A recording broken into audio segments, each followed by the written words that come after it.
What's happening, guys? It's Shane here.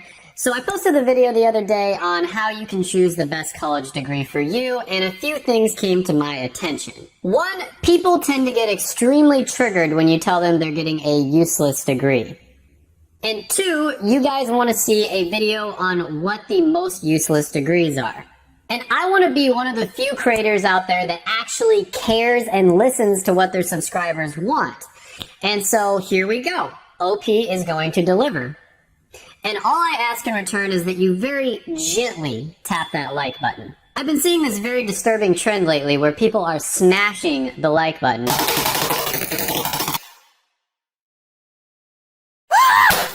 And I just don't condone that sort of violence. Anyways, all joking aside, in this video I'm going to go over what degrees you should absolutely avoid at all costs. But before I trigger a few more people, I just want to put a very quick disclaimer out there. But Shane, you should always follow your passion. Listen, if your passion in life happens to be one of the degrees that I mentioned in this video, that's totally fine. You should still follow your passion. All I'm saying is you should not go $50,000 in debt for a piece of paper that's not going to benefit you at all, and you will likely end up serving coffee to people and misspelling people's names. And you can still study the subjects you're passionate about. I mean, top universities in the world offer all of these classes for absolutely free. You just don't get a degree from them. And you can learn all you want about all these different subjects for free without spending any money going into debt. And if all of this information is free from the top universities in the world, then why would you ever spend money on it? Okay, so that was my disclaimer. So without further ado, sit back, relax, and enjoy. So number 10 on the list is going to be psychology.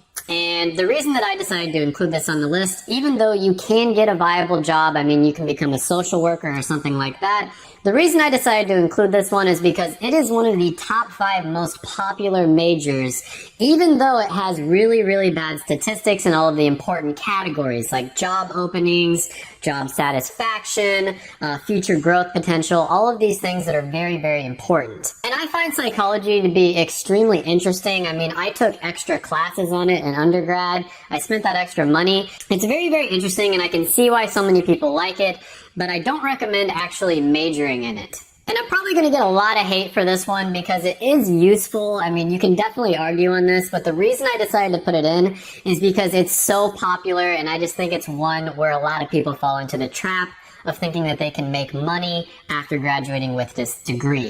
And then they end up 5 to maybe even 6 figures in debt, and they can't get a job. So number 9 on the list is going to be drama and theater arts. And you might be surprised if this one isn't further down on the list because it does get made fun of a lot. But the reason I put this one further up is because it is actually kind of difficult to teach somebody how to act and all that sort of thing from a book. So this is one that would be a little bit difficult for you to learn just from the free material that's online. You'd have to at least, get videos from professionals or something along those lines. Or maybe you might have to hire somebody who works at a local theater and take lessons from them so that they can teach you all the ropes and everything. And because it's so hard to teach someone this particular skill from a book or even videos, that's why I kept it towards the top of the list. But that doesn't change the fact that it's still a pretty worthless degree that you are going to have a hard time getting a job from. So number 8 on the list is going to be language studies, and I'm probably going to get a lot of flack for this one because there are some languages out there that, if you learn and you get really good at, you can make a lot of money as a translator. But the reason I put this on the list is because you can easily learn a language by getting a video program or an audio program or actually moving to the country where this language is spoken. If you just spent those 4 years that you were studying the language and just moved to the country that speaks those languages in those 4 years, you would probably learn a lot more by doing that, and you could get a job while you're there and make money. And this is the 21st century where you can go anywhere you want in the world and you don't need to go $50,000 in debt just to learn a language. Now, with that being said, the reason this one isn't further down on the list is because there are certain languages that are more difficult in terms of writing and speaking than others. An example of this would be Mandarin or Cantonese, because that is a very useful language. It's something that's going to be very useful to know in the next 50 years as business becomes more international. optional, but at the same time, there are cheaper and probably better ways to learn the language than going to university and getting $50,000 in debt. So number 7 on the list is going to be communications, and this one is actually kind of similar to psychology because it's an extremely popular major that people tend to choose. But don't get this too confused because this major is clearly even worse than psychology. And it's one of those majors that really makes you think, like, what do you even do with this major? I mean, it's something that's so broad that it becomes kind of useless. Like, they might as well come out with like a life degree or a breathing degree or a how to be a millennial degree or a how to smash that like button degree. Now, number 6 on the list is going to be photography. And this might be one of the most saturated fields on the entire list. We are witnessing a generation right now where basically everybody's a photographer and they all want to become Instagram famous so they can get that sweet, sweet influencer money. Then when that doesn't work out, they decide to become an amateur photographer and you make the mistake of hiring them for your wedding and your pictures turn out like. And the big point here is there's so many resources online, like Peter McKinnon, for instance, on how to become a really good photographer. And a lot of them are free or very, very cheap, and you can get high quality training. And this is one of those skills where you really just have to practice in order to get better. I mean, learning about it in a classroom isn't going to help you out that much, and getting a degree is not going to give you that much of an edge. You definitely do not need to spend 5 figures on this. And one of my best friends actually moved to the country barely knowing any English. He taught himself photography and he became one of the top wedding photographers in Las Vegas within just a few years. And he didn't have to go to university for this. He didn't have to buy some expensive course or go into debt for this. He basically learned it all from free resources or very, very cheap resources, and then he just practiced. And once you get really good at a skill like this, you know, it doesn't matter what credentials you have next to your name. What really matters is your portfolio, because that will speak for itself. Okay, so these bottom 5 are getting really, really hard for me to pick because they're all so damn worthless. So number 5 on the list is going to be fine arts. And the reason this one is ranked even lower on the list than something like, you know, drama or theater is because at least in drama or theater, you know, you kind of do need to talk to a live person in order to learn it. But with fine arts, everything you need to know, you can absolutely learn just by reading books or watching videos, or just hanging out and making friends with other people who are doing the same type of art as you. I mean, okay, I'm not even going to get into this one anymore. I'm just going to move on.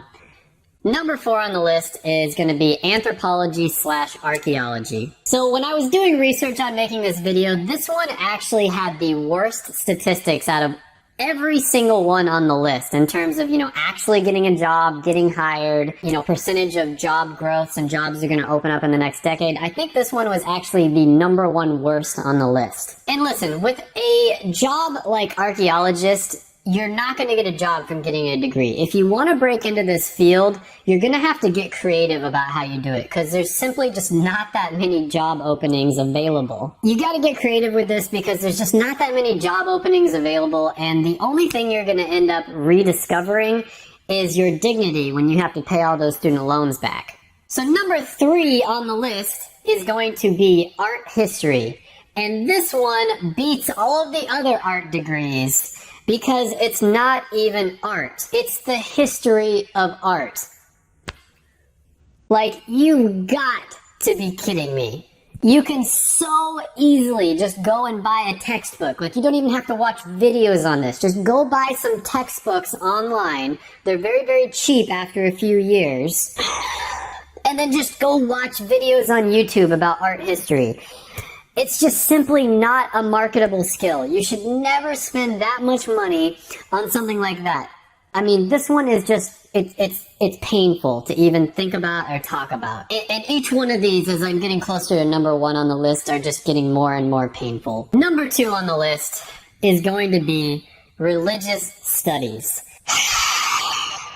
Just go read a Bible or something. There's free ones in every cheap hotel across America. Like, how do you even expect to get a job or make money unless you're one of those television preachers or something?